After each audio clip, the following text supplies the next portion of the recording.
Good evening with Sports Night. I'm Anne-Marie Burke. A hat-trick from Sunil Narain and a century by Evan Lewis led the Trinidad and Tobago Red Force to a 4-wicket victory over the Windward Island Volcanoes in the regional Super 50 match at the 3Ws Oval today.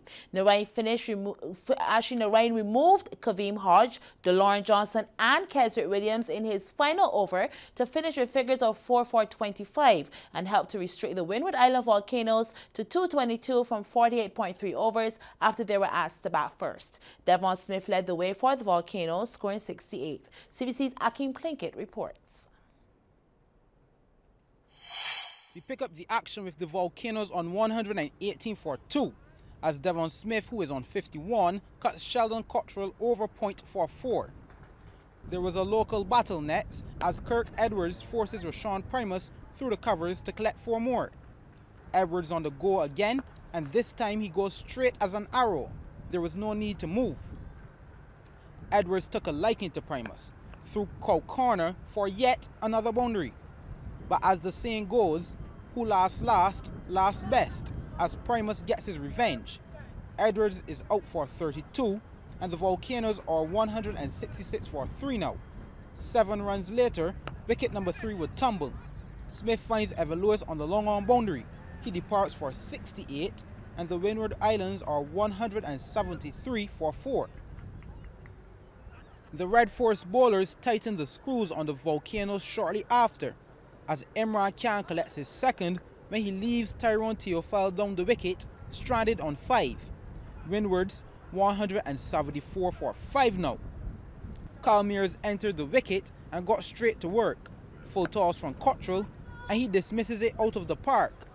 But with the very next delivery, Cottrell rearranges his stumps. Mears is out for 14, Volcanoes 193 for 6. Next to go will be Kaveem Hodge. He relinquishes his right to bat when he is caught behind off the bowling of Narain for 9, 208 for 7. Make that 208 for 8 as Narain bamboozles DeLauren Johnson and Ramdin completes the finishing touches. He's stumped for a duck. Hat-trick ball, and Keswick Williams apparently was in dreamland, padding out this delivery. Out LBW. Narain with the hat-trick, and the Volcanoes are 208 for 9. Some late order resistance did come in the form of Shane Shillingford. He gets a healthy edge for 4 valuable runs. He then clears his front foot, lashing Primus to the cover boundary for another 4 runs. But the innings will close when Primus bowls Shillingford for 20. Windward Islands all out for 222 in 48.3 overs. Narain finishing with figures of 4 for 25. Akeem Plinkett, CBC Sports. In reply, the Red Force made 226 for 6 in 39.2 overs. Lewis top scored with an even 100, including 10 fours and 3 sixes. Larry Edward took 4 for 38. Meanwhile, the combined campuses and colleges Marooners are also looking for victory in their ongoing day and night match with Hampshire. The English county side won the toss at Kensington Oval and decided to bat, and were bowled out for 152 in 42.3 overs. Kamal Haynes reports. We pick up the action in the 12th over with Hampshire in deep trouble on 42 for 5. Thomas Alsop, the in batsman, reverse sweeps to pick up a well-needed boundary. His partner Bradley Taylor joins the party, driving Vikash Mohan through mid-wicket for 4 runs. The party comes to an end shortly after for Alsop. A bit too ambitious, stumped for 31 off Yannick Otley, 53 for 6. Make that 53 for 7 as the new batsman Gareth Berg is caught behind by Carlos Maynard off Otley for a golden duck. Marooners kept things tight, but the odd bad delivery gifted Hampshire some easy runs. Asher Hart adds 4 to the scoreboard. Hart was next to go off the second delivery from Jamil Salty Stewart, caught at cover for 18, 93 for 8. The curtain was starting to close for Hampshire. Fidel Edwards playing all around this delivery from Kieran Kotoy to go for 2, 101 for 9. But Taylor remained focused, slapping Otley through mid-wicket for 4 to bring up his 50. Bradley Wheel, the number 11 batsman, gets some runs to his name, cutting well for 4. Then picks the gap in similar fashion to find a deep backward point boundary, moving his tally to 10. This last pair fought well for Hampshire, Taylor driving through the covers for another boundary. Wheel had a bit of luck, edging inches away from first slip as the ball raced to the ropes. The 150-run mark came for Hampshire, with Taylor driving over the top and one bounce into the boundary. However, 2 runs later, Otley wraps up the innings for the Malcolm Marshall end. Taylor caught and bowled for 69. Hampshire all out for 152 in 42.3 overs. Kamal Haynes, CBC Sports. And thanks, Kamal, Otley had best figures of 3 for 33. In reply, Marooners were 113 for 7 from 33 overs. To football now, Ellerton came from behind to beat Pori Spring 4-2, with Shaquille Bell once again being the star for the St. George boys, claiming a hat-trick, while teammate Damian Walcott accounted for the other goal. Here's a look at that game.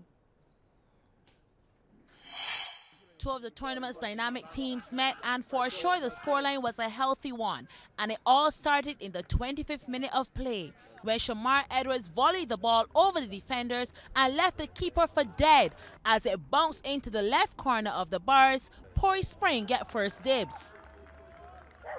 3 minutes later, Pori Spring will strike again. The cross comes in, and who else but Edwards to finish it? It's a 2-0 game.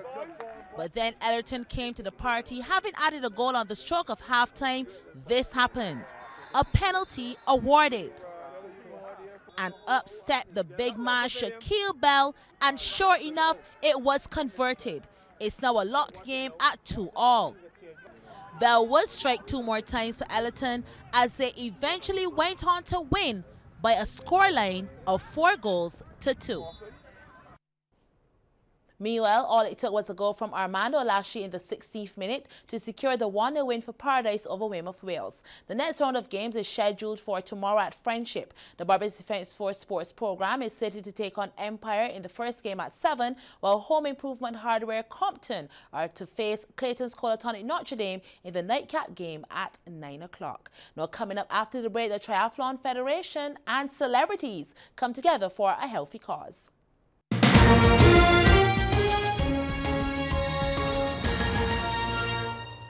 And welcome back to Sports Night. Now, a bunch of local personalities will come together to promote healthy lifestyle in the form of competing in a mini triathlon.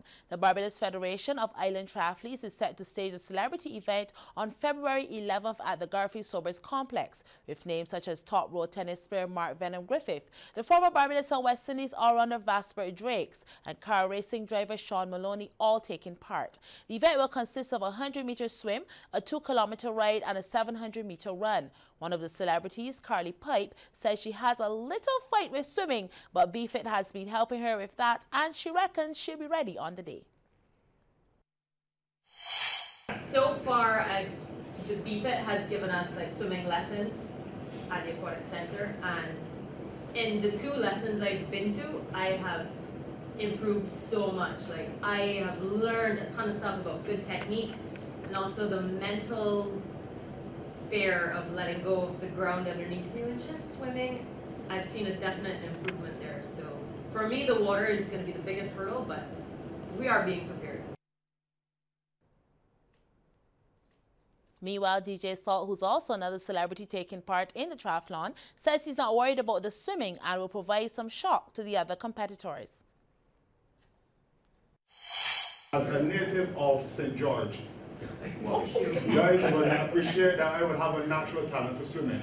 So I will be most comfortable, I believe, in the pool. I'm more comfortable than people would expect. Thank you very much. The West Indies off-spinner Sunil Narayan says he is still interested in representing the regional team, but does not feel he is ready for a return to international cricket. In clearing the air on why he declined a spot on the West Indies squad for next month's ICC World Cup qualifiers in Zimbabwe, the Trinidadian said it was due to a lack of cricket at a higher level, against the background that he did not play any one-day internationals last year. I think I just don't want to rush back into international cricket 50 over game. I think I need to play some 50 over cricket, get accustomed, and rushing back into 50 over and make a mess of myself. So I think it's about my self-performance and about self-belief going out there and trying to perform for Trinidad. And once I can do that, I'll be available for West Indies again. You still want to play much more cricket for West Indies? Yeah, I think playing for West Indies is the ultimate goal. I think you have to enjoy cricket and try to enjoy cricket no matter where. So I'll see how these games go in 50 over, and if I'm comfortable and enjoying it, why not? Pollard was actually, that should have been Narain was speaking on Mass United Insurance's Line and Life show over the weekend. Cricket West Indies said last month that Narain, along with Kyron Pollard, Darren Bravo and Andre Russell, had been invited to join the squad, but had indicated that they were unavailable to help the team qualify as their priority was playing in the Pakistan Super League. Now here are some of the events happening tomorrow, February the 6th. The BSAT Inter-House Sports continue with St. Michael's School at the National Stadium from 10 a.m., while Gordon Walters will have their sports day at the Barbados National Oil Company. The girls' school basketball goes into day number 5 with 4 games at various venues from 3:15 p.m. and the BFA Preseason Cup continues with a doubleheader at Friendship from 7 p.m. That's how we start the week. I'll be back tomorrow with more sports. I'm Anne-Marie Burke. Good night.